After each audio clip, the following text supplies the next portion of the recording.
But the devastation in terms of what? In terms of Al-Qaeda and Taliban working together against, right? But civilian attacks, Pakistan has paid a greater price than any country in the world. We've had over 35,000 dead. It's more than the Afghans have taken or anyone else. And even in military terms, ISAF and NATO together have lost over 3,000 troops. We've lost over 5,000 troops. Now, what more do you want with us?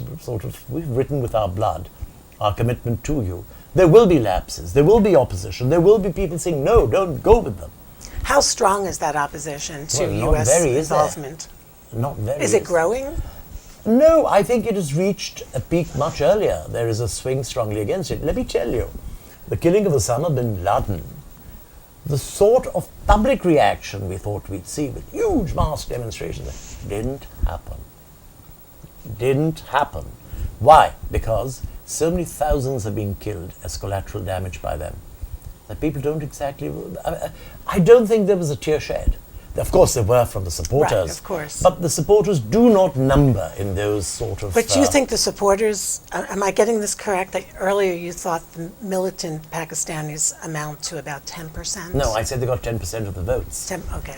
I think that in what terms... portion of the population? In terms of percent of the population, it's difficult to say. Militantism is not... Pakistan is not a fundamental state. And the majority of Muslims there are basically Sufi Muslims. Sufism has a vast imprint in Pakistan. And I take the opportunity to say, unfortunately, it was nationalized by the government. All the great Sufi shrines, which were the centers of spreading Sufism, were nationalized and haven't yet been released, while the madrasas, who work as counterpoints, are left to do what they want. I think this should be redressed immediately. It's something that I think is very important for Pakistan. Let the Sufis return to their own, and you'll see how much more peace abounds by here. Well, do you think this will be addressed soon? I think it should be. Let's put it that way.